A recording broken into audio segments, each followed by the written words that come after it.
Welcome students. आज हम kinetic theory of gases का चैप्टर का लास्ट टॉपिक पढ़ेंगे, बैरोमीट्रिक इक्वेशन, बैरोमीट्रिक समीकरण।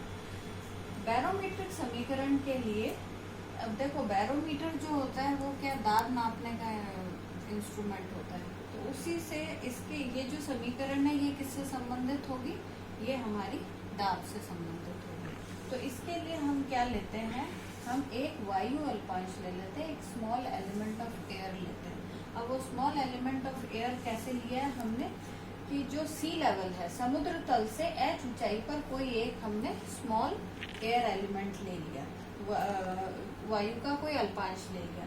अब जो ये अल्पांश लिया है इसका जो पृष्ठीय क्षेत्रफल है वो a है, वहां पर जो उपस्थित गैसें हैं उनका घनत्व माना रो है, उसकी जो मोटाई है वो हमने dh मान रखी है और समुद्र तल से उसकी ऊंचाई स्मॉल h है। तो हमने ये सब चीजें मान ली हैं। उस आधार पर हम सबसे पहले अल्पांश का भार निकालते हैं। अब भार क्या होता है, भार होता है हमारा m इंटू जी, द्रव्यमान इंटू जी। अब m जो होता है वो होता है वॉल्यूम इंटू डेंसिटी, आयतन इंटू घनत्व। तो घनत्व तो हमने रो मान रखा है और वॉल्यूम क्या हो जाएगा, एरिया a है और थिकनेस उसकी dh है, मोटाई dh है, तो वॉल्यूम हो जाएगा ADH। तो इस आधार पर जो अल्पांश का भार है वो हो गया रो AGDH और ये नीचे की ओर लगेगा। अब हम इस पर अल्पांश पे देखते हैं कि जो अल्पांश के नीचे की जो वायु है वो उस पर ऊपर की ओर एक दाब लगाती है, ऊपर की ओर एक दाब लगाती है जिसका मान हमने मान लिया स्मॉल p है, और ऊपर की जो वायु है वो उसके ऊपर नीचे की ओर दाब लगाती है जिसका मान p प्लस dp है।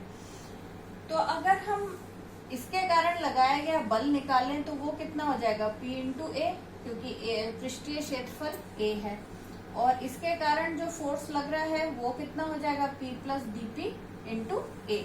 अब अगर मान लो ये अल्पांश अपनी जगह पर स्थिर पड़ा है, इसका मतलब ये साम्यावस्था इक्विलिब्रियम की पोजीशन में।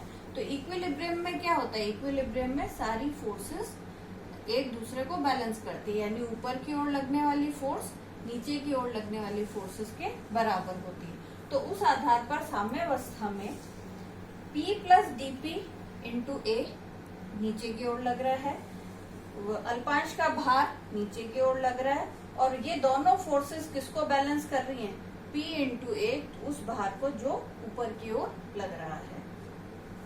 इसको हम थोड़ा सा सिंप्लीफाई करते हैं। सिंप्लीफाई करने पर हमें dP का मान प्राप्त होता है, dP बराबर minus rho G D H, और इसको हमने समीकरण A लिख दिया। अब हम क्या करते हैं, एक बार इस समीकरण को यहीं छोड़ते हैं, हम आदर्श गैस के लिए लेते हैं। हम जानते हैं आदर्श गैस के लिए समीकरण PV इक्वल्स टू RT सिद्ध है। यहाँ पर हम V का मान जो है वो m इंटू रो के रूप में लिख देते हैं, द्रव्यमान बटे घनत्व लिख सकते हैं, क्योंकि आयतन द्रव्यमान बटे घनत्व के बराबर होता है। अच्छा, जो द्रव्यमान है वो m इंटू n लिखा जा सकता है। क्यों लिखा जा सकता है, n यहाँ पर इस अल्पांश के अंदर उपस्थित अणुओं की संख्या है और m जो है प्रत्येक अणु का द्रव्यमान है, तो m इंटू n लिख लिया। कैपिटल M क्या है, इस वायु अल्पांश का स्वयं का द्रव्यमान है। तो इस प्रकार से हम P का मान निकाल लेते हैं। तो P का मान हमारा कुछ ये प्राप्त होता है, RT रो बटे mn।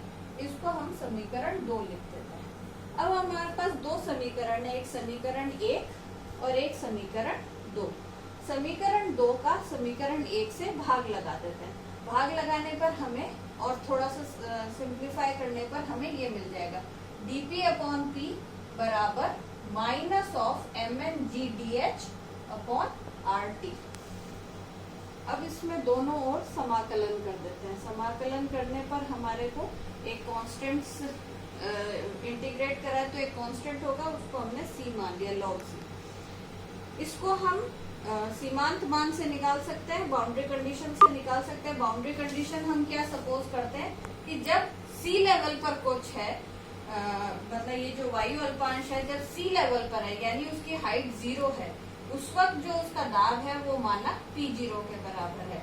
अगर ये कंडीशन हम उपरोक्त समीकरण में लगाएं तो C का मान हमें P0 के बराबर प्राप्त होता है। तो हम यहाँ पर उपरोक्त समीकरण में C का मान P0 रख देते हैं। अब इसको फर्दर सिंप्लीफाई करेंगे तो हमारे को ये समीकरण मिल जाती है log P बटा P0 बराबर -mngh अपॉन RT। एंटीलॉग ले लें तो एंटीलॉग लेने पर हमारे को P की समीकरण प्राप्त होती है जो h के चर घातांकीय रूप की है, एक्सपोनेंशियल फॉर्म ऑफ h है। अगर हम इन दोनों के P और h के बीच में ग्राफ बनाएं तो कुछ एक्सपोनेंशियल कर्व आता है जो h जो है वहां पर P0 पर, जब h 0 है तब दाब का मान P0 होता है। ये जो समीकरण है ये एक दाब की समीकरण है और दाब और h ऊंचाई, समुद्र तल से ऊंचाई के मध्य संबंध बताने वाली समीकरण है और इस समीकरण को हम बैरोमीट्रिक समीकरण कहते हैं। अब इस समीकरण की सहायता से हम अवोगाद्रो संख्या का आकलन भी कर सकते हैं। अब वो करके देखते हैं।